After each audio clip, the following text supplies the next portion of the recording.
Welcome back to Joe Stunner Boxing. I made a couple of videos in the past, the not so distant past, where I've talked about, the flip side of this whole Saudi Riyadh takeover of boxing, or supposed takeover of boxing, intended takeover of boxing, perhaps. And I've been saying that, for every yin, there's a yang, there's a flip side to this. If we're not careful, it could be a case of, Nero fiddling while Rome burns. And, pigs at the trough, stuff in their faces, get fat and flabby, and might end up with premature deaths, so to speak. But I think a good example of this recently occurred with the situation with both Anthony Yarde and Leigh. Now, in the case of Yarde, he had a dispute. I don't know whether it's been resolved with Frank Warren, because Warren said, "You're in contract." Yarde said, "No, I'm not."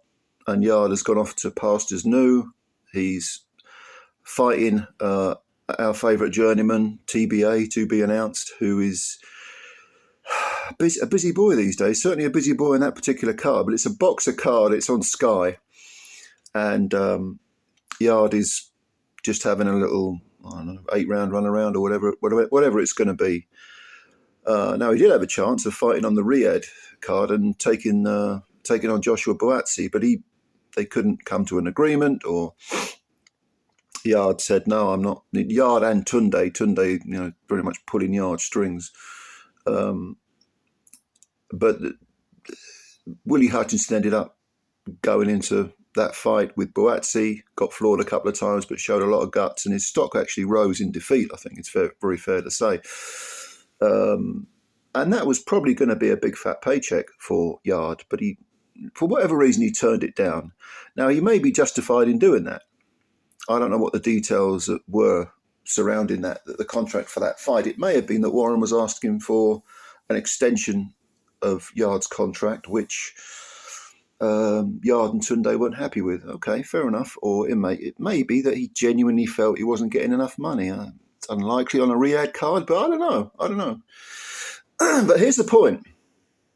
When that happened, and Yarde decided, "I'm leaving Warren," regardless of any sort of pending litigation or threats and so on, however it turns out, you would have expected in the old days, when Frank Warren and Eddie Hearn were very much polar opposites, for Eddie to come along and say, "Let's have a look at the legalities.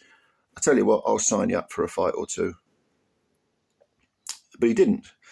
And he didn't because him and Warren are currently in bed together, and the excellent Turkey is throwing his money around, and he's brought them together and banged their heads together and said, "We need you working together." And of course, Frank and Eddie, being purely money men, they're not interested in anything other than profit.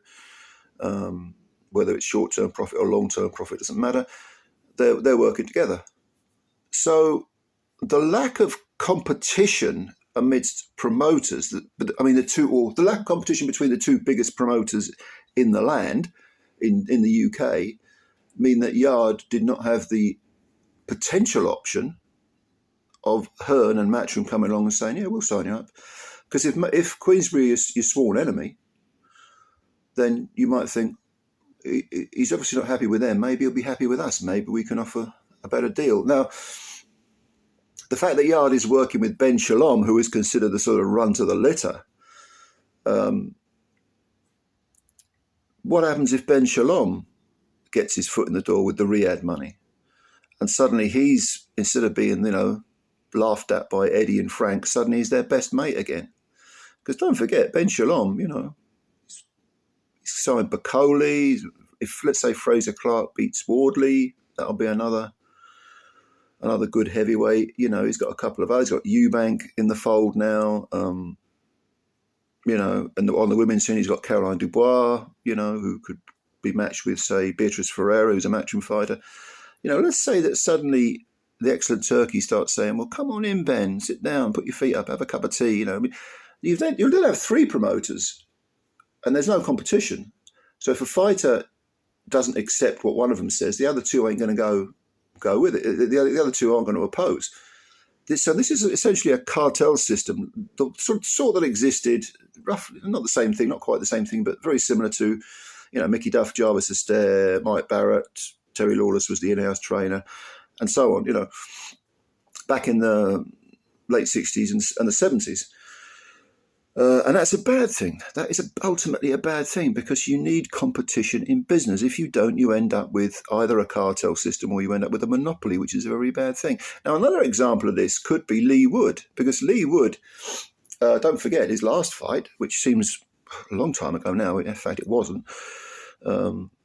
It seems ages ago, but it was at the knockout of Josh Warrington. And Wood, clearly, he hasn't been able to come to an agreement with Matchroom, who were promoting him, because he was talking about wanting a fight at the City Ground, Nottingham Forest's ground, and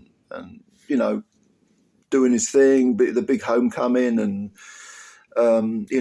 he's had some fantastic wins, that brilliant fight against Conlon, and back from the dead in that, and then he was getting beaten up by Warrington and turned it around with one punch, essentially. I mean, but what happened to Warrington? Well, he went on to get a title shot on the undercard of Joshua versus Dubois against Anthony Cacace, and he lost on points, but I bet it was a nice little payday.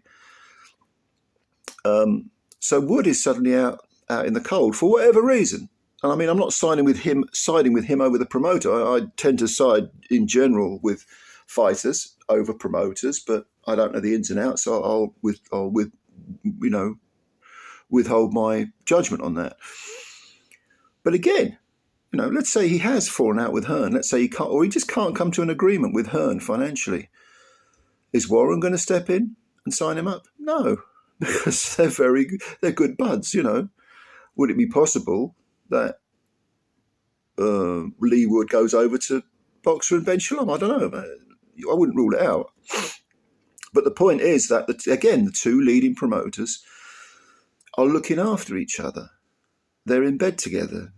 It's all becoming very in-house.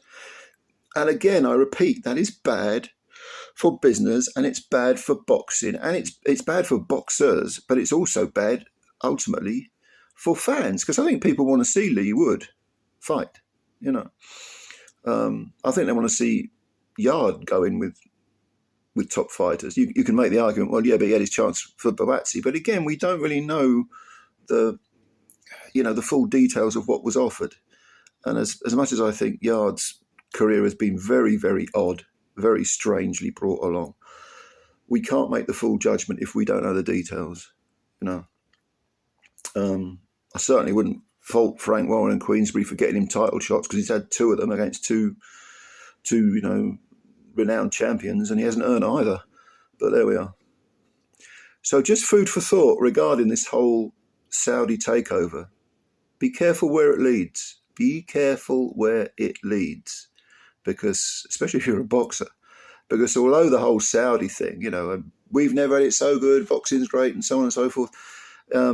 Don't forget, the amount of fighters at the top is it's a slight smidgen of 1% of fighters, professional fighters, who are making all this money, getting these big opportunities. And don't forget, there's no such thing as trickle-down economics. It's total bullshit. It has been proven over the last 40 years since that stupid phrase was, I think, coined by Ronald Reagan, probably not by him, but by one of his minions.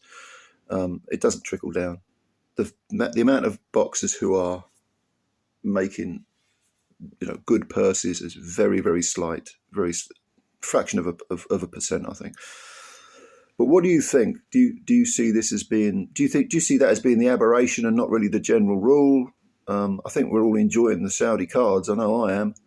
But my point has always been, in this video and previous videos, will it last, and will it be good for the long-term welfare of boxing and boxers and fans?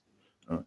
So leave your comments below, and thank you for watching. If you're new to the channel, you could subscribe. That'd be brilliant, because you'd be supporting the channel, and hit the like button as well, because they count the likes apparently. And yeah, thank you very much. I'll catch you later, and bye for now.